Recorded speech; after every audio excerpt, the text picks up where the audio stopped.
Hello, I'm Pastor Emmanuel Adjei, and I welcome you to a daily walk with God. I'm sure by now we have a fair idea or understanding of who God is when it comes to His faithfulness.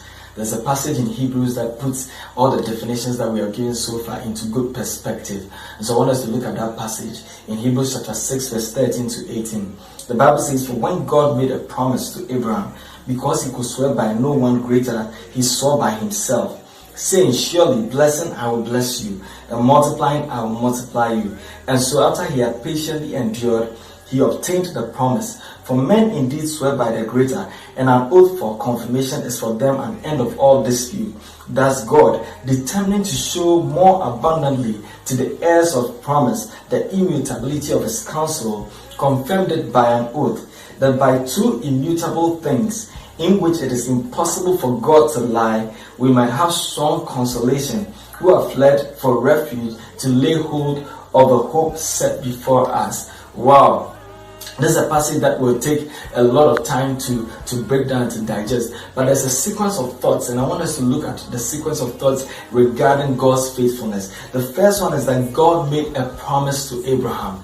The Greek word here is epangelo, which actually means to proclaim or to announce. It gives the understanding that it is no news to the one that is announcing or the one that is proclaiming, but it is news to the one that is receiving the announcement.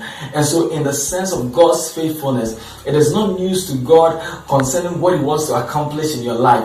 As a matter of fact, it is news to you. It's something that you are hearing for the first time. But for God, He has already figured it out. He has already settled it. He has already accomplished it. He's only announcing it to you. He's only proclaiming it to you. So whatever God is saying to you, it's not like He's now going to figure out what to do about it. He has already settled it. In fact, the word promise here is God's commitment to us to give us a hopeful future.